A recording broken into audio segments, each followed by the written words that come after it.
Chào anh em, chơi game sinh tồn là một cách tuyệt vời để kiểm tra sức chịu đựng của bản thân. Ok, nghe văn vở quá và sắp game tôi cũng không nhớ đã đọc được cái câu này ở đâu, nhưng sau nhiều năm cào phím thì đúng là như thế thật. Và thực tế thì rất nhiều người chơi không đủ kiên nhẫn hoặc cảm thấy bản thân không hề phù hợp với thể loại game rất dễ gây nghiện này. Nhưng mà nó hay và đại đa số mấy ông chơi game ai cũng thích, nên hôm nay sắp game tôi lại lên hứng tổng hợp lại cho anh em những tựa game sinh tồn thế giới mở mới đã, đang và sẽ ra mắt có cấu hình thấp, đồ họa xịn sò và cốt truyện là cực kỳ hấp dẫn nha. Ngoài những cái tên sắp game đã nhắc đến ở trong những video trước như Andor, Project Island, Arena Breakout thì còn rất nhiều những tựa game khác cũng rất đáng để trải nghiệm. Ok, game là dễ, hãy để tôi giới thiệu game cho anh em, còn hay giỏi như thế nào thì tùy anh em cảm nhận nha. Còn giờ thì bắt đầu video thế nào.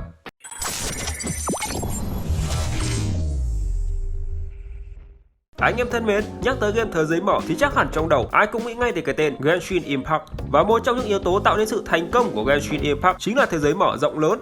Và nếu như mấy ông đang tìm kiếm một tựa game sinh tồn sở hữu bối cảnh gần giống như Genshin Impact thì chắc chắn phải trải nghiệm qua Dragonlance. Tựa game do Shishan Game phát triển và hiện đang mở đăng ký trước trên cả hai nền tảng là Android và iOS. Với Dragonlance, đồ họa 3D bắt mắt tuy không thuộc dạng khủng nhưng vẫn đảm bảo được độ chi tiết cao về cảnh quan lẫn tạo hình nhân vật. Mọi chi tiết từ ngọn cỏ, chiếc lá cho đến chuyển động của các nhân vật cũng được thể hiện một cách sống động. Anh em đã xem qua trailer của Dragonlance, hẳn cũng sẽ thấy như sub game đã nói, thế giới mở trong Dragonlance có phong cách thiết kế gần như y hệt với Genshin Impact. Tuy nhiên, nếu như sản phẩm của miHoYo chỉ đơn thuần là tìm kiếm và đánh quái, thì Dragonlance sẽ cho phép anh em được tự do hơn thế. Ngoài việc chiến đấu, anh em còn có thể khai thác tài nguyên, xây dựng nhà cửa và cả chế tạo đồ vật. Vì game chưa ra mắt chính thức nên sub game tôi cũng chưa có trải nghiệm thực tế. Anh em theo dõi sub game để cập nhật thêm nhiều thông tin hơn nha. Cái tên tiếp theo là một sản phẩm đến từ nhà phát triển Nuverse ra mắt đầu năm nay, Earth Revival. Đây thực sự là một điểm sáng trong tất cả các game sinh tồn ra mắt từ đầu năm đến nay. Tuy nhiên, Earth Revival mới chỉ là phiên bản chỉ dành riêng cho thị trường Đài Loan, Hồng Kông và Macau và chưa phải là phiên bản toàn cầu, nhưng trò chơi vẫn thu hút được rất nhiều game thủ sẵn sàng vượt biên để trải nghiệm. Cốt truyện của game đưa anh em đến thế giới tương lai năm 2112. Ở đây, anh em không chỉ đơn giản là tìm cách sinh tồn mà còn phải tìm cách tiêu diệt lũ sinh vật ngoài hành tinh gớm ghiếc đã xâm chiếm trái đất. Về mặt đồ họa, phải nói là cực kỳ chất lượng khi Nuverse thực sự đã thành công khi đem đến một thế giới tương lai tuy hoang tàn nhưng lại vô cùng hiện đại. Các loại vũ khí đều được làm mới theo cách viễn tưởng, mới lạ song lại rất quen thuộc. Các chi tiết khác của game như bối cảnh, nhân vật, trang phục cũng được đầu tư rất kỹ lưỡng đến từng chi tiết nhỏ. Thậm chí, anh em có thể tự do thiết kế ngoại hình của nhân vật với một hệ thống các hạng mục cực kỳ đa dạng và chi tiết. Từ các hạng mục cơ bản như kiểu tóc, khuôn mặt, màu tóc cho tới các hạng mục chuyên sâu hơn như cằm, gò má, tai, trán, vân vân. Về lối chơi, Earth Revival không có quá nhiều sự khác biệt với những tựa game khác cùng thể loại, nhưng được cái bù lại, game có rất nhiều nhiệm vụ đa dạng và thử thách khi rất nhiều nhiệm vụ cần hoàn thành trong thời gian ngắn. Với điểm cộng lớn về đồ họa, cực kỳ phù hợp cho những anh em nào yêu thích đồ họa đẹp và dung lượng game lại không quá lớn, rất đáng để chơi thử đấy chứ nhở. Tựa game thứ ba đến từ nhà phát hành Snail Game với cái tên Dark and Light Mobile. Đây không phải là một cái tên quá xa lạ khi phiên bản PC cùng tên đã được phát hành cách đây vài năm. Vậy bản mobile này có gì khác biệt so với phiên bản PC? Đầu tiên phải nói, Snail Game đã rất tuyệt vời khi hỗ trợ tiếng Anh cho game để Dark and Light Mobile trở nên phổ biến và dễ tiếp cận hơn rất nhiều. Thế giới ở trong Dark and Light Mobile là một thế giới mở mang phong cách châu Âu cực kỳ rộng lớn. Trong đó sẽ có 3 chủng tộc chính bao gồm người, yêu tinh và người lùn. Gameplay được khéo léo lồng ghép rất nhiều yếu tố hợp lý, hài hòa mà không làm loãng game. Có 2 server để lựa chọn đó là PvE và PvP. Tuy nhiên thì nếu mới chơi, anh em nên chơi server PvE để có thể tìm hiểu về game một cách rõ ràng, khám phá và trải nghiệm hết những tính năng có ở trong game. Về đồ họa, game sử dụng nền tảng Unreal Engine nhưng có hình ảnh khá là đơn giản với phong cách fantasy, màu sắc tươi sáng, sống động. Nhưng nếu anh em chơi vì đồ họa đẹp thì đây không phải là sự lựa chọn tốt vì những chi tiết nhỏ trong game khá sơ sài, hầu như sử dụng các thủ thuật ánh sáng để che đậy.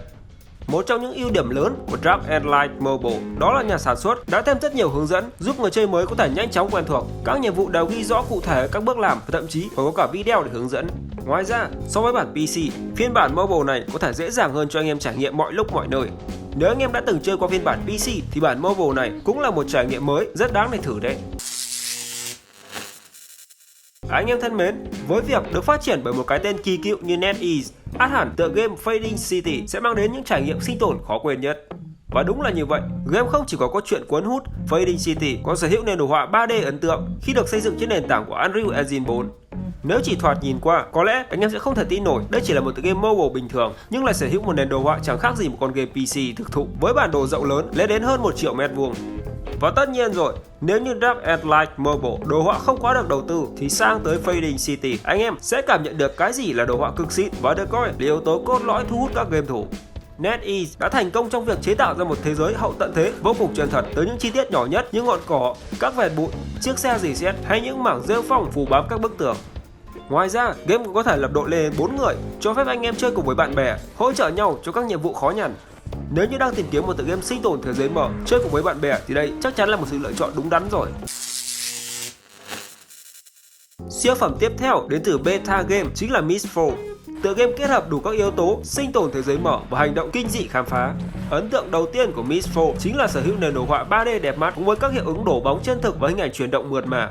Lối chơi của Mistfall khá là độc đáo khi anh em sẽ được thành lập tổ đội với 3 người, trong đó anh em có thể tự do chuyển đổi để điều khiển cả 3 nhân vật và khi đó 2 nhân vật còn lại sẽ do AI.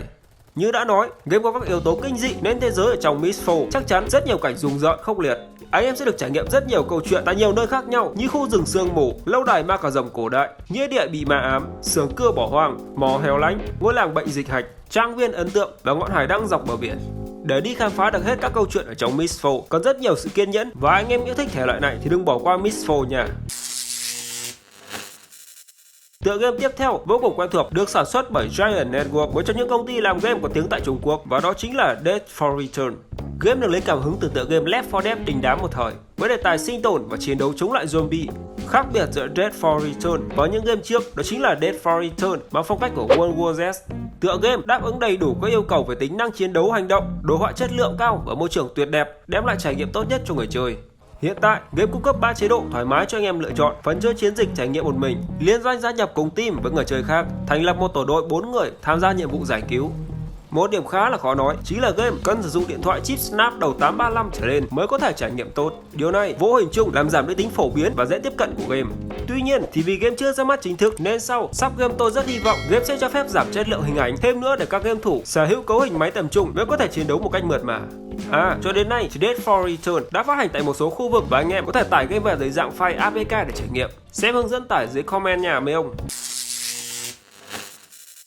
Tiếp theo là cái tên Gladiator Survival. Tựa game ra mắt năm 2022, được anh em game thủ đánh giá khá tốt với 4,2 sao trên Google Store và 4,7 sao trên App Store. Được phát triển bởi Colossi Game, đây là tựa game hành động sinh tồn hấp dẫn, mang cả thế giới La Mã cổ đại đến với anh em. Trong game, em sẽ vào vai một người lính đang chạy trốn khỏi sự truy sát của quân La Mã và phải bắt đầu một cuộc sống mới ở trong tận rừng sâu châu Âu. Lối chơi của game là sự kết hợp thú vị giữa hành động sinh tồn và cơ chế xây dựng thành phố. Bên cạnh lối dẫn chuyện hấp dẫn với vô số nhiệm vụ sinh tồn, anh em sẽ tập hợp người dân, xây thành trì và quan trọng là những màn combat cực căng với đội quân La Mã và vô số quái vật khủng có trong thời đại này. Game sở hữu nền đồ họa ấn tượng mang đậm phong cách châu Âu, đơn giản, dễ nhìn nhưng vẫn rất chi tiết. Hầu hết những hình ảnh máu me bạo lực được tiết chế ở mức tối đa, vì thế mà tựa game rất phù hợp với cả những game thủ nhỏ tuổi.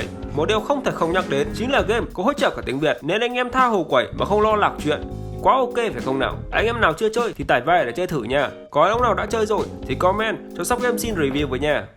Ok, và vừa rồi là 7 tựa game sinh tồn thế giới mở kết hợp nhiều thể loại khác. Ông nào đã chơi thì comment cho tôi xin ít review nha. Video hay, ủng hộ Sóc Game một like, một subscribe để tôi có thêm động lực kiếm game cho anh em chơi nha. Video hôm nay đến đây thôi. Chúc anh em chơi game vui vẻ. Yeah, I'm here to get it. I got drive, got sight, always have a vision. I don't lie at night, I be in my feelings. I'ma be fine.